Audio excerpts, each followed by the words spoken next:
अब मैं आपको अपनी कहानी बताता हूँ कि भाई ये संदीप महेश्वरी कौन है, कहाँ से आया है, क्या किया है, ये फंडे इसने अपनी लाइफ में लगाए भी हैं या बस यहाँ पर आ करके स्टेज पे बोले जा रहा है। सबसे पहले ये 4 स्टेप्स होते हैं जो मैंने आपको बताए थे। सबसे पहला स्टेप, मेरे फादर का एक बिजनेस था करीब करीब 20 साल से, एल्यूमिनियम का। एक एजेंसी थी पार्टनरशिप में किसी के साथ। रातों रात वो पार्टनरशिप से अलग हुए, उन्होंने कुछ पैसे जमा कराए और वो पार्टनरशिप से बाहर, कंपनी चलती रही, वो बाहर। तो हमारी एक ऐसी सिचुएशन आ गई थी लाइफ की जब we were literally hand to mouth, मतलब ये नहीं पता था कि कल क्या होगा, कैसे होगा। फिर फादर ने, मदर ने, सबने मिलकर बहुत कुछ करने की कोशिश करी। At that time I was in 10th standard. उन्होंने बहुत कुछ करने की कोशिश करी, बहुत सारी जगह तरह तरह के बिजनेसेस किए। जैसे एक मेरे को याद है कन्वेयर बेल्ट का किया था जो एयरपोर्ट्स वगैरह में लगती है। एक हमने STD PCO की शॉप खोली थी जहाँ पे फोटो स्टेट होता था और होता था। मेरी मदर वहाँ बैठती थी, कई बार मैं भी चला जाता था, वो भी काम इतना नहीं चला। तो 12th तक पहुँचते पहुँचते, मेरी छोटी सिस्टर भी है, तो मेरे पे एक रिस्पॉन्सिबिलिटी आ गई कि कुछ करना है। और तो घर वाले नहीं कह रहे थे, वो कह रहे थे जो करना है करो, कोई बात नहीं, लेकिन मेरे को दिख रहा था। My father he went into acute depression. तो घर का जो एटमॉस्फेयर था वो ऐसा हो गया था कि समझ आ गया था कि अब दुनिया ऑलमोस्ट खत्म हो गई। और एक बच्चा जो ऐसे एटमॉस्फेयर में बड़ा हो, उसकी लैंड कैसी होगी? इनफर्टाइल होगी। फर्टाइल होने का तो सेंस ही नहीं है ना। मैंने क्या देखा अपनी लाइफ में, बिजनेसेस को फेल होते हुए, ये ख़त्म होते हुए, पैसे को हाथ से जाते हुए, एक एक रुपए के बारे में सोचते हुए, तो दिमाग में क्या बैठ गया कि नहीं भैया बहुत मुश्किल है, बहुत टफ है, हो ही नहीं सकता, इम्पॉसिबल है। फिर एक टर्निंग पॉइंट आया 12th स्टैंडर्ड के बाद। जिस तरीके से आप यहाँ पे आज इस सेमिनार में बैठे हैं, ऐसे ही मैं एक सेमिनार में गया जहाँ पर करीबन 300-400 लोग बैठे हुए थे और मैं भी वहाँ पे ऐसे ही बैठा हुआ था। बस इतना सा ही फ़र्क था कि उस टाइम मैं वहाँ बैठा हुआ था और कोई और यहाँ पे खड़ा हुआ था। दूसरा भी एक फ़र्क था, वो लोग उसको फ़ायदे के लिए कर रहे थे अपने, यहाँ पे मैं आपके फ़ायदे के लिए करने की कोशिश कर रहा हूँ।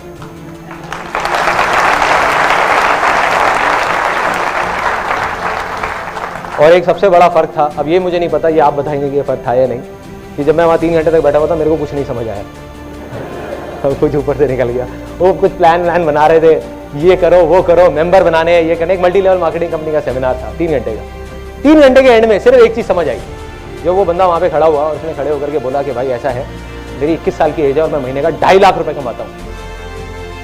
मेरा दिमाग फट गया। एक 18 साल का बच्चा जो बचपन से सुनता आया था कि भाई 20,000 रुपये भी कमाना उसके लिए कितना मुश्किल है, कि सुबह 10 बजे दुकान खोलनी पड़ती है और रात को 10-10 बजे तक दुकान में बैठना पड़ता है, तब जाके कहीं 10,000 रुपये महीने का आता है।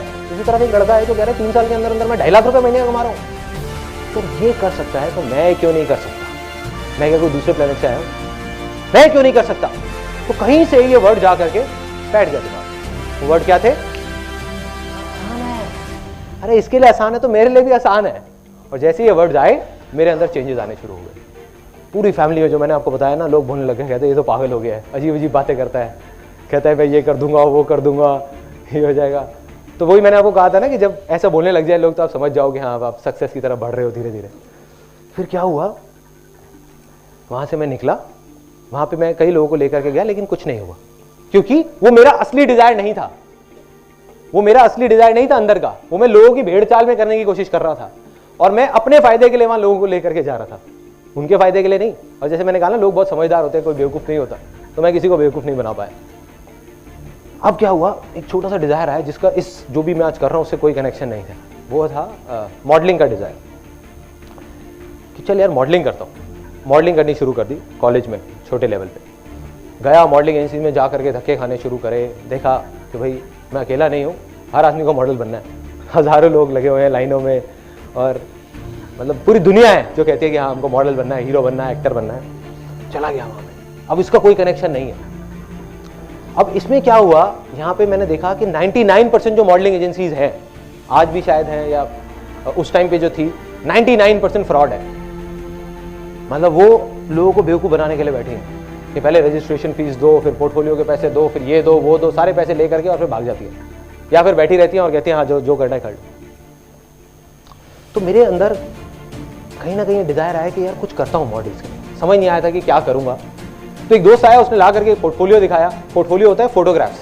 उन्होंने दिखाया, देख भाई मैं ये फोटो खिंचा के लाया हूँ। वो फोटो ऐसी, उस टाइम पे क्रॉस प्रोसेसिंग नाम की चीज़ चली थी, मतलब वहाँ तब डिजिटल कैमराज नहीं होते थे, सिर्फ फिल्म कैमराज होते थे।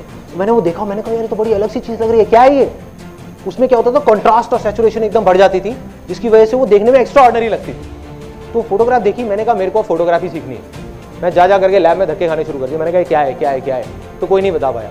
तो एंड में जाकर के 2 हफ्ते का फोटोग्राफी का कोर्स ज्वाइन कर लिया साउथ दिल्ली, सिर्फ 2 हफ्ते का। और वहाँ जाकर के मैंने उनसे सिर्फ एक ही सवाल पूछा, मैंने कहा फोटो क्या है मुझे ये बताओ, मुझे और किसी चीज़ से कोई मतलब नहीं है। उन्होंने बताया ऐसे होती है। अगले दिन ही कैमरा खरीदा और जा करके उन्होंने मेरे को लैब में दिखा दिया कि देखो ऐसे प्रोसेस होता है, ये होता है। कैमरा खरीदा और शूट करना शुरू, अपने घर में, अपने दोस्तों का, रिश्तेदारों का, फ्रेंड्स का, सबको फ्री में मॉडल बनाना शुरू कर दिया। सबके फोटो सेशन शुरू, घर की छत पे, पार्क में, यहाँ पे वहाँ पे, सबका। अब देखा मैंने जा करके, अब जब ये होता है ना कि जो आपका डिज़ायर था वो जा करके एक रियलिटी से टकराया। रियलिटी क्या थी कि मेरे जैसे लाखों फोटोग्राफर्स इंडिया में घूम रहे थे और बहुत सारे तो उसमें धक्के खा रहे थे। जिन्होंने 4-4 साल का कोर्स किया वो भी कुछ नहीं कर पा रहे थे। तो एक 18 साल का लड़का जिसने सिर्फ 2 हफ्ते का कोर्स किया वो क्या करता। अब फर्क क्या था, जो मैंने आपको एक बात बताई ना, जो उस बीज को देख करके जो सोचते हैं कि ये सेब जैसा नहीं है, पेड़ जैसा नहीं है, वो बेवकूफ होते हैं। फर्क क्या था कि वो मॉडलिंग का बीज जो मैंने किया, जिसमें मैं फेल हुआ, उसकी वजह से मेरे में और बाकियों में 1 लाख फोटोग्राफर में फर्क आ गया। और मैं उसमें फेल हुआ, लेकिन आज मैं जो कुछ भी हूँ उस मॉडलिंग के बीज की वजह से हूँ। क्योंकि मुझे ये समझ आ गया कि एक मॉडल के दिल पे क्या बीतती है जब वो ऐसी जगह पे जाके धक्के खाता है। उनके इमोशन समझ आए, उनकी फीलिंग समझ आई। एक मॉडल के पर्सपेक्टिव से मैंने उसको देखा, एक फोटोग्राफर को नहीं समझ आ सकता था। तो क्या हुआ, मैं कहा इन मॉडल्स के लिए कुछ करता हूँ। मैंने एक लिस्ट बनाई जेन्युइन एजेंसीज की, जो जेन्युइन मॉडलिंग एजेंसीज थी, और एक फ्रॉड एजेंसीज की, और उठा करके लोगों को पकड़ाने लग गया कि देखो ये फ्रॉड है, ये जेन्युइन है, ये फ्रॉड है, ये जेन्युइन है। मेरा तब भी यही था मानना, आज भी यही है कि जो भी बोलना है सच बोल दो, झूठ बोलने में कुछ नहीं पड़ा। दुनिया क्या करती है, अपनी लंबी लंबी कहानियां बनाओ, ये करो वो करो, कुछ नहीं है। आप जाओ जाकर के स्ट्रेट फॉरवर्ड बोल दो। तो मैंने स्ट्रेट फॉरवर्ड बोल दिया, एक ऐड निकाली, फ्री फोटो शूट की। लोग आए, उनको बोला देखो मैं आपका फ्री में शूट करूंगा, आप मेरे को रोल के पैसे दे दो, मेरे इन प्रिंट्स के पैसे दे दो। मेरे को क्या फायदा है ये करने में कि मेरे विजिटिंग कार्ड छपे हैं 300 रुपए के, जिसकी वजह से मैं एक प्रोफेशनल फोटोग्राफर बन गया हूँ और मेरे को वो चीज़ सस्ते में मिलती है, रोल भी और प्रिंट्स भी। तो लोगों को समझ आ गया, उन्होंने कहा कोई दिक्कत नहीं है कि हमको तुमको 2-3 हज़ार रुपये देने हैं, और दूसरी तरफ एक फोटोग्राफर है जिसको 40,000 रुपये देने हैं, तो हमें कोई दिक्कत नहीं है। और लोगों ने देना शुरू कर दिया। पहली ऐड मैंने निकाली थी 4800 रुपये की, और ये मेरी लाइफ की पहली सक्सेस थी, जिससे मैंने टोटल करीब 25,000 रुपये कमाए।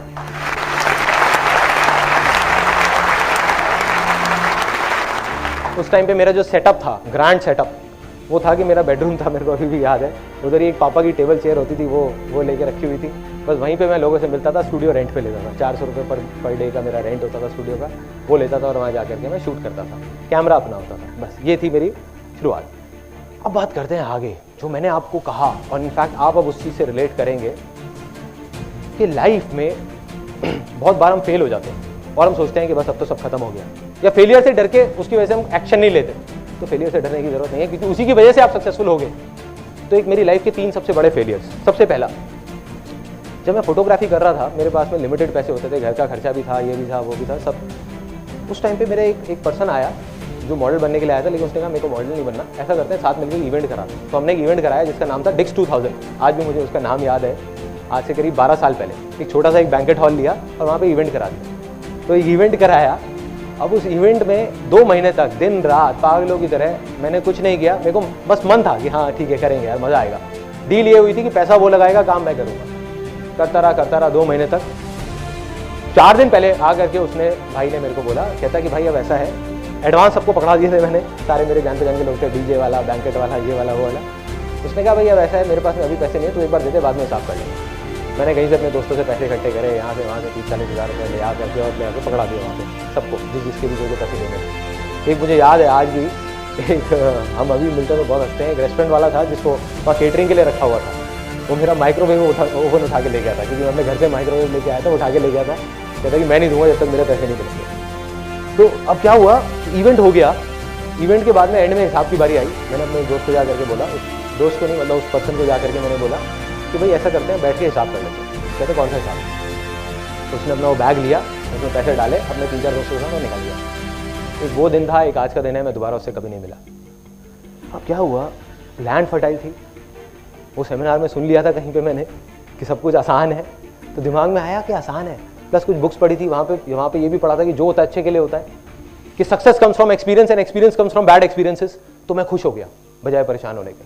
मैं लिटरली घर गया, 31st की नाइट थी, घर गया और जा करके अपना म्यूजिक तेज किया और डांस करने लग गया। मैं कहा मजा आ गया, लाइफ का पहला बड़ा फेलियर।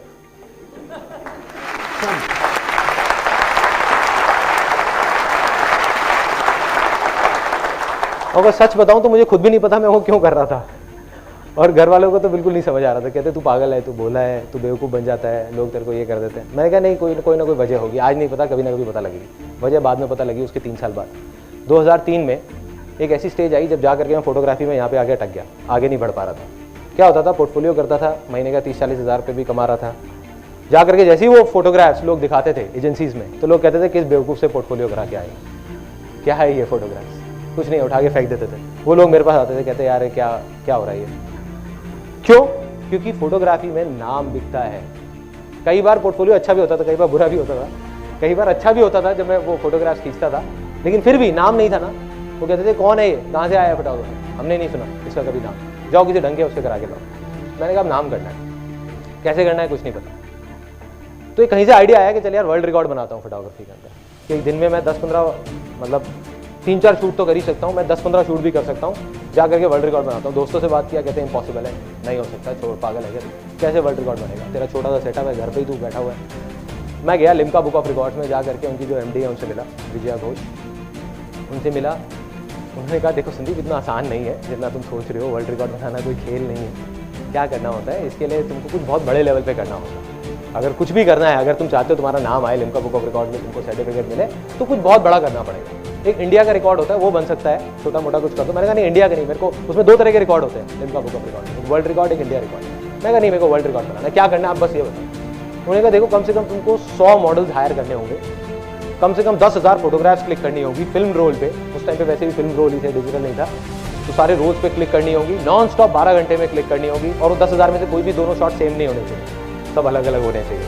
हमारे मॉडरेटर्स बैठे होंगे, वो चेक करेंगे कि तुम कहीं बीच में 1 मिनट भी बैठ तो नहीं रहे, 12 घंटे तक नॉन स्टॉप तुम्हें शूट करना होगा। मैंने कहा बस और कुछ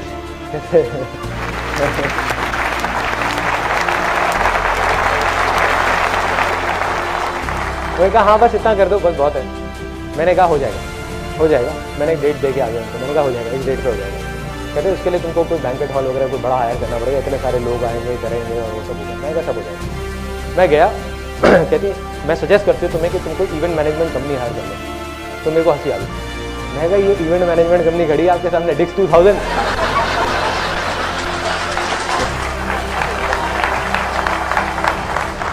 अब बना कनेक्शन। जो मेरा वो इतना बड़ा फेलियर था, वो मेरी लाइफ का सबसे बड़ी सक्सेस बनने वाला था। अगर मैंने वो इवेंट नहीं कराया होता, 2 महीने तक दिन रात अगर उस इवेंट को नहीं कराया होता, तो मेरी हिम्मत भी नहीं होती है सोचने की, वर्ल्ड रिकॉर्ड बनाने की। लेकिन मेरे लिए वो खेल बन गया था। मैं कहा 800 बंदों की पार्टी अरेंज करा सकता हूँ, तो ये क्या है, वर्ल्ड रिकॉर्ड क्या है, 100 मॉडल भी तो चाहिए। घर आया, आकर के अपने दोस्तों से डिस्कस किया। अब उन्होंने पेपर पेन निकाल लिया। जब भी पेपर पेन निकलता है तो मेरे लिए काफ़ी प्रॉब्लम हो जाती है, क्योंकि समझाना मुश्किल हो जाता है। उन्होंने कहा भैया तू क्या कह रहा है, 100 मॉडल हायर करने हैं, 5-5 हज़ार रुपये लगा ले, कम से कम 5 लाख रुपये ये हो गया, उसके अलावा ये कॉस्ट, उसके अलावा बैंकेट की कॉस्ट, उसके अलावा ये सारा करते करते ये तो 8-10 लाख रुपये खर्चा है, कहाँ से लाएगा तू? मैं कहा पता नहीं भाई कहाँ से लाऊंगा। मैं कहा लेकिन वर्ल्ड रिकॉर्ड तो मुझे बनाना है। कहते नहीं बनेगा। मैंने कहा बनेगा, आसान है, बन जाएगा। सोचता रहा, फिर देखा तो अंदर ही जवाब मिला कि बहुत सारे मॉडल्स ऐसे थे जिनसे मैं 3-4 हज़ार रुपये लेकर के पोर्टफोलियो करता था। On the other hand there were lot of models जो 3-4 हज़ार रुपये भी अफोर्ड नहीं कर सकते थे। तो उनके लिए एक ऑफर निकाल दिया, उनको कॉल करना शुरू कर दिया। मैंने कहा भाई 500 रुपये में पोर्टफोलियो हो रहा है, 500 रुपये में पोर्टफोलियो हो रहा है, 500 रुपये। पागल हो गए लोग।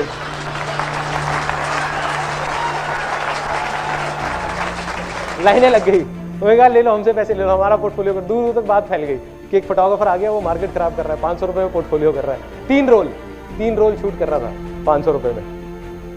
तो लोग आ गए, लाइनें लग गई। टोटल 122 मॉडल्स आए। 11.25 घंटे के अंदर 10,000 से ऊपर शॉट्स भी क्लिक हो गए। 12 घंटे का टारगेट था और वर्ल्ड रिकॉर्ड बन गया।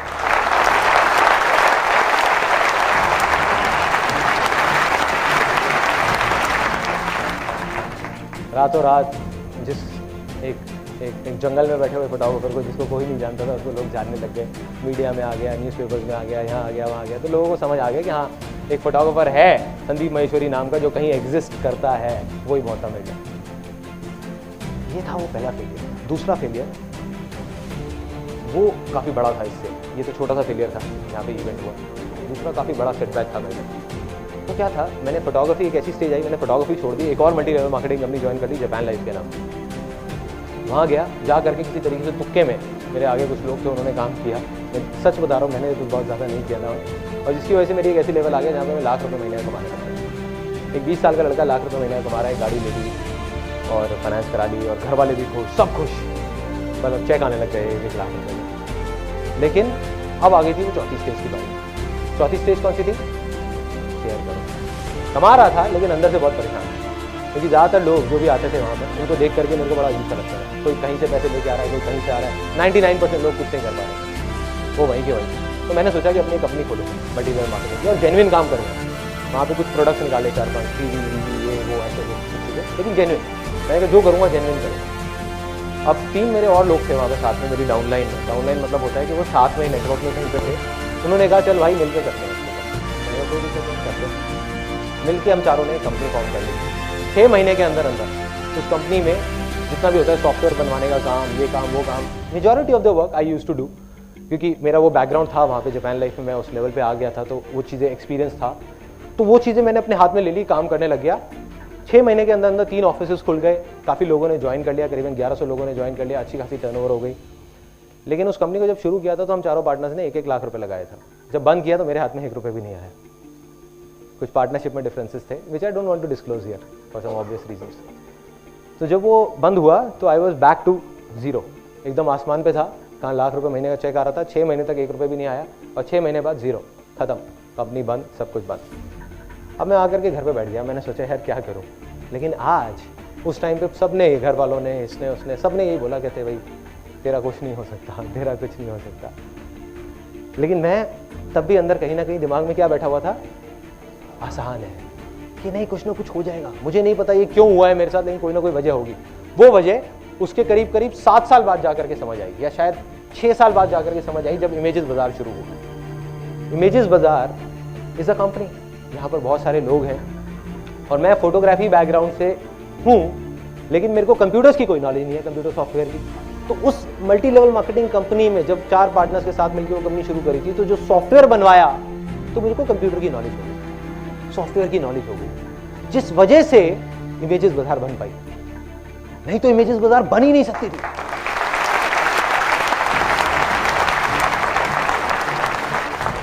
डॉट्स कनेक्ट हो रहे हैं ना, डॉट्स कनेक्ट हो रहे हैं। उस टाइम पे नहीं समझ आता कि वो फेलियर क्यों हो रहा है या क्यों हमारे साथ वो गलत हो रहा है, बट वही मेरी सबसे बड़ी सक्सेस के पीछे रीजन, वही वो वाला जो फेलियर। अब तीसरा बड़ा फेलियर, वो मैं आपको बोलूंगा नहीं, आपको दिखाऊंगा। एक 21 साल का लड़का, जब मैं खाली घर पे बैठा हुआ था, मैंने बताया वो कंपनी बंद हो गई, तो बैठे बैठे मैंने कहा कुछ तो करना है, क्या करूँ। नहीं, मेरे को मल्टी लेवल मार्केटिंग का अच्छा एक्सपीरियंस है, काम करता हूँ, बुक लिख देता हूँ। और फिर वही हुआ जो हमेशा होता था कि सबने कहा ये पागल हो गया है, कैसी कैसी बातें कर रहा है। 21 साल का लड़का जो है कॉलेज ड्रॉप आउट है, जिसने अपना कॉलेज भी पूरा नहीं नहीं किया, वो मार्केटिंग के ऊपर बुक लिखने वाला है। तो मैं गया पब्लिशर्स के पास बात करने के लिए कि भाई ऐसे ऐसे, उन्होंने सबने भगा दिया, कहते नहीं बेकार है, कुछ नहीं होने वाला, तुम पागल हो। तो मैंने फिर अल्टीमेटली किसी प्रिंटर को पकड़ के बुक भी प्रिंट करा ली, बुक पब्लिश हो गई, सब कुछ हो गई। अब इस बुक में क्या अलग है, इसमें लिखा हुआ है it is one of the most unusual books on this planet. ये बुक पीछे से खुलती है, यहाँ से। ये इसका पहला पेज है, ये दूसरा पेज है, ये तीसरा पेज है,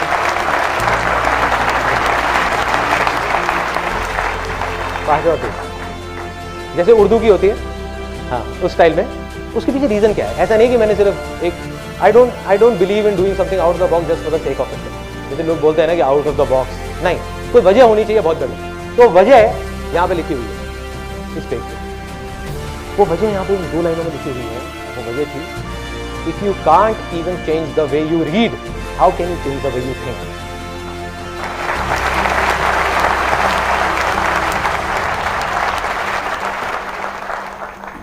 अब मैंने कहा ये भी मेरा बड़ा फेलियर था। क्यों था? उसके बहुत इस बुक की मार्केटिंग करी, ये करी, वो करी, कुछ नहीं हुआ। अब मुझे याद है कि करीबन 6-7 साल पहले ये बुक घर में जगह काफ़ी घेर रही थी। घर हमारा छोटा सा था, उसी में सब ऑफिस भी, स्टूडियो भी, घर भी, सब कुछ सब वहीं पे भरे हुए थे। तो मदर ने क्या किया, करीबन ये 850 बुक्स उठा करके कबाड़ी वाले को दे दी। नहीं बिकी ना, तो दे दी। अब मेरे पास में सिर्फ 4 बुक्स बची है जो मास्टरपीस बन गई है। मेरे लिए एक याद है, क्योंकि 11 साल पहले ये बुक लिखी थी। तो अब क्या हुआ, उस टाइम नहीं समझ आया। सबने यही बोला, कहते यार क्या हुआ बुक लिख करके, कुछ हुआ क्या, कोई फायदा हुआ? मेरे को भी नहीं पता था कि क्या फायदा हुआ। वही ना कि वो बीज को देख करके पेड़ का आइडिया कोई नहीं लगा सकता। आज समझ आया, आज समझ आया। आज मैं जो कुछ भी हूँ, जो कुछ भी कर रहा हूँ जिंदगी में, ये जो मैं आपके सामने खड़ा हूँ, बात कर रहा हूँ, इस बुक की वजह से।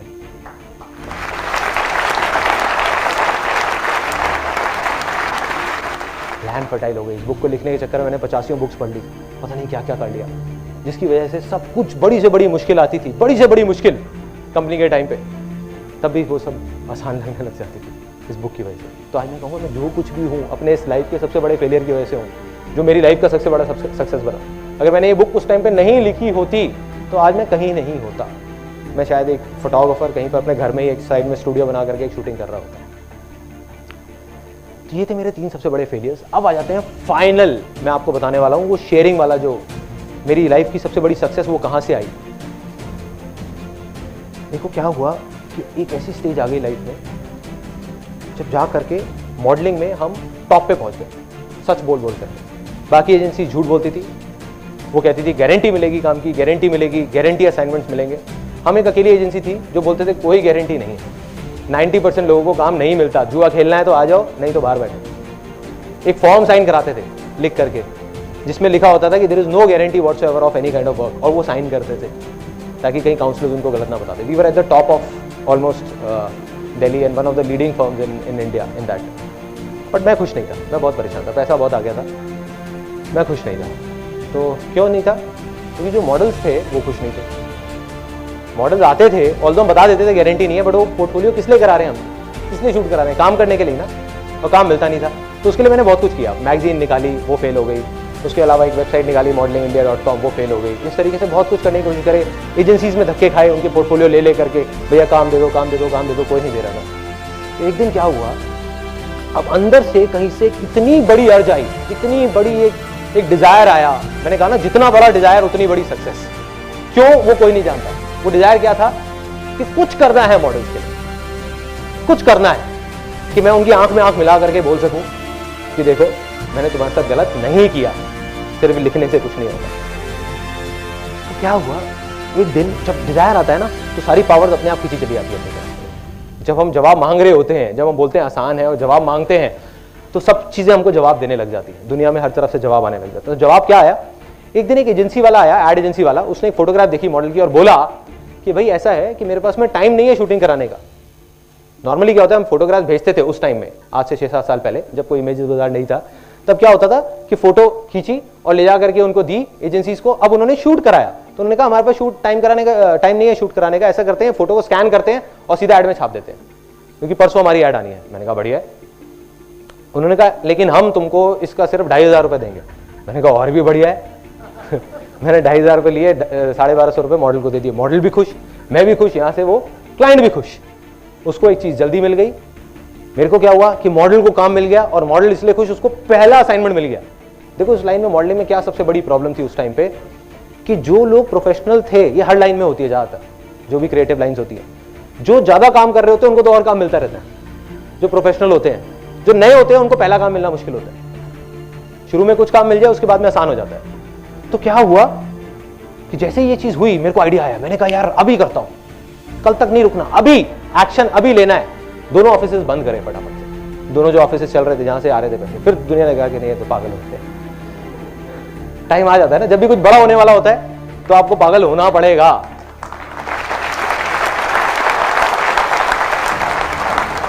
और क्या हुआ, दोनों ऑफिसेस बंद किए और सारा फोकस डाल दिया इमेजेस बाजार पे। उसी दिन मैंने कसम खा ली और अपने पूरे ऑफिस में सबको बता दिया कि आज के बाद हम किसी भी मॉडल से पैसे लेंगे नहीं, 1 रुपए भी, उसको देंगे।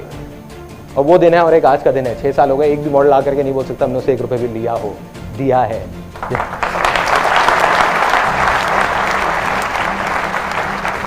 और आज भी हमारी कंपनी में कोई इन्वेस्टर नहीं है, सिर्फ इसी वजह से, क्योंकि मुझे पता है जिस दिन इन्वेस्टर आ गया, अगले दिन उनको अपने पैसों से मतलब है। सीधी सी बात है। वो आकर के अगले दिन ही कहेगा तुम पागल हो, मॉडल्स को पैसे दे रहे हो, एक काम करो मॉडल से पैसे लेना शुरू कर दो, तुम्हारा तो इतना नाम है। आज हम एक अच्छी पोजीशन में है कि अगर हम मॉडल्स को बोलेंगे 50,000 रुपए दो और तुम किसी ऐड में छप जाओगे, वो पूछेंगे भी नहीं कि क्यों, लेकिन हम नहीं, क्योंकि उसी पे स्टिक है। वो शेयरिंग वाला जो था। तो मेरी सबसे बड़ी सक्सेस कहां से आई, जिस दिन अंदर से वो अर्ज आई शेयर करने, जो मेरी अपनी एग्जिस्टेंस से बड़ी। मैंने कहा मैं लुट जाऊंगा, बर्बाद हो जाऊंगा, कोई परवाह नहीं है, कुछ भी हो जाए, बस मॉडल्स के लिए कुछ करके जाऊंगा। इन लोगों के, इनकी आंखों में आंखें मिला करके मेरे को इनकी खुशी देखनी है। और वही हुआ। इमेजेस बाजार पे काम शुरू हुआ, उसको हमने लॉन्च किया। शुरू में कई प्रॉब्लम्स आई, काफ़ी सारी आई, हर चीज़ का सोल्यूशन निकला आसान है के थ्रू। एंड में मुझे याद है जब पहली एक इमेज एक मॉडल की छपी थी, एक बच्चे की, उसकी मदर आई थी और उनकी आंखों के अंदर पानी था, वो दिखा रही थी। मुझे भी नहीं पता था कि वो फोटो छप गई है, एक ऐड में उन्होंने ली थी हमसे। तो जो फोटोग्राफ उन्होंने मेरे को दिखाई तो वो रोते रोते कहती कहती थैंक यू, बस वो मेरी लाइफ का सबसे बड़ा अचीवमेंट है।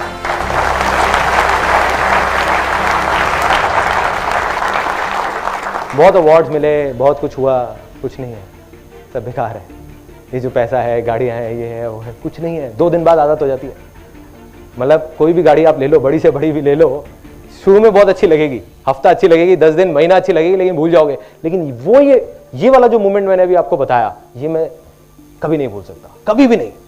तो ये मेरे हिसाब से सबसे बड़ी सक्सेस है। अगर कोई मेरे से सक्सेस की डेफिनेशन मांगेगा, जो आप लोगों से मांगी थी साइड पे, तो मेरे लिए सक्सेस की सिर्फ एक डेफिनेशन है कि शेयर करो, दिल से शेयर करो, सबके साथ शेयर करो। कैसे करो, और मैं प्रैक्टिकली उसको कैसे कर रहा हूं अपनी लाइफ में। इंप्लॉइज है मेरी लाइफ में, सक्सेस का क्या मतलब है? लोग कहते हैं गोल सेटिंग, पैसा कमाना, ये करना वो करना, मैं कहता हूं सब बेकार की बातें हैं। गोल सेटिंग में अगर आप चले गए तो आप या तो कल में जी रहे हो, जब तक गोल अचीव नहीं करोगे परेशान रहोगे, नहीं किया तो परेशान रहोगे, कर लिया तो दूसरा गोल आ जाएगा, तो मतलब परेशान ही रहोगे जिंदगी भर। तो मेरे लिए सक्सेस क्या है कि जो भी लोग हमारी कंपनी में हैं, जितने भी इंप्लॉइज हैं, और उसी की वजह से 7 साल से 6 साल से जितने भी इंप्लॉइज हैं, उसमें से कोई भी एक ऐसा नहीं है कि जो छोड़ के गया हो, सब जहां थे वहीं के वहीं है, और सब खुश है। तो मेरे लिए सक्सेस क्या है कि वो लोग खुश रहे। मेरे लिए सक्सेस क्या है कि मॉडल्स खुश रहे, मॉडल्स के चेहरों पे हमेशा हंसी रहे। मेरे को कम पैसे मिल जाए कोई प्रॉब्लम नहीं है, कोई परवाह नहीं है, कोई परवाह नहीं है। मॉडल्स खुश रहने चाहिए, क्लाइंट्स खुश रहे। आज भी अगर रात को 4 बजे भी मेरे पास में मोबाइल में कॉल आ जाते हैं क्लाइंट्स के, तो मैं उठ के खड़ा हो जाता हूँ बात करने के लिए, बताओ क्या प्रॉब्लम, मैं सॉल्व करता हूँ। ये मेरे लिए सक्सेस है और कुछ नहीं।